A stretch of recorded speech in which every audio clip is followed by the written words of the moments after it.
We often talk about truth, but there seem to be so many versions, don't there? There's this sort of polished one we show everyone, right? Social media, maybe even friends. Curated version. Exactly. Right. But what about something rawer, something undeniable, a truth that doesn't really care what story we tell? That sounds like what we're digging into today, this idea of iron truth.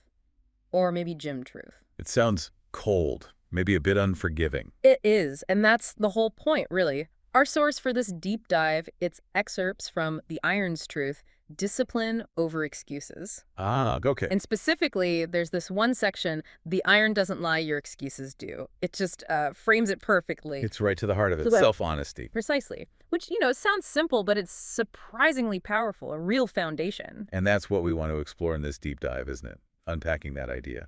Self-honesty, discipline. Yeah, showing you how maybe this very direct approach is kind of a shortcut to understanding real strength, both like physical and character strength. That's the idea. Pulling out those insights that maybe cut through some of the usual noise about self-improvement. So this source uses the iron weights as this, well, metaphor.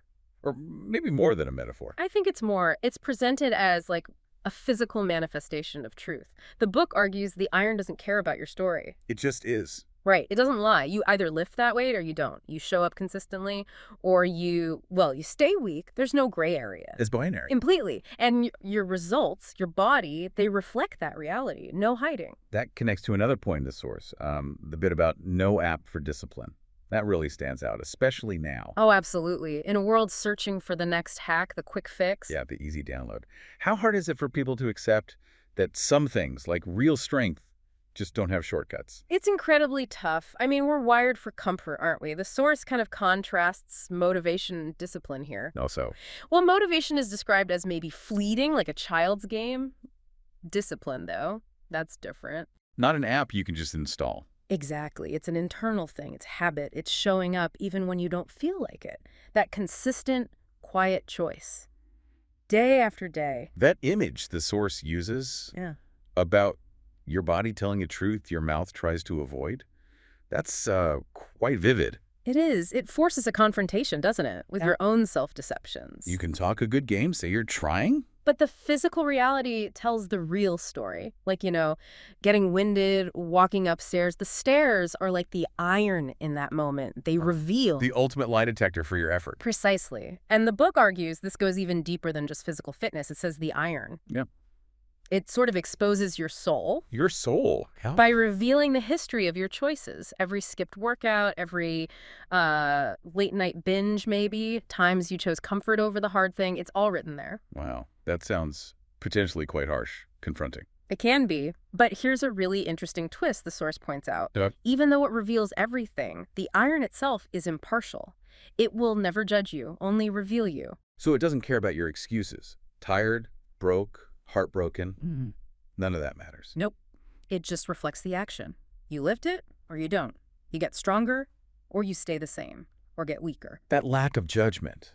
How does that change things? Yeah. Our relationship with, say, our failures or shortcomings? It shifts the focus to pure accountability, I think. It's not about feeling guilty. It's about seeing the cause and effect, your effort, your results, period. And that leads back to discipline over motivation. Exactly. That's the critical shift the source really hammers home, moving away from relying on that fleeting feeling, that child's game of motivation. Towards something more robust. Towards vicious, unforgiving, consistent discipline. Strong words, but they capture that unwavering internal commitment, not just when you feel inspired. Right. I mean, I know I've had those moments. Staring at the running shoes, thinking maybe tomorrow. We all have. And the iron truth is just, I didn't want the discomfort right then. Facing that isn't always easy. No, it's not. It's that difference between wanting to feel good momentarily versus wanting to be good or stronger long term. So let's bring this back to you, the listener. What does this all mean beyond the gym? Well, it circles back to that core message, doesn't it? The iron doesn't lie. And the real results, the real progress, it lives on the other side of your excuses. The source is pretty direct about those common excuses we all use. Like, I'm too busy. Or the classic, I'll start Monday. Yeah. And it frames those not as reasons, but as something else. What's It calls them your fear in disguise. Fear? Fear of what? Failure? discomfort. Probably all of the above. And then it connects fear directly to weakness.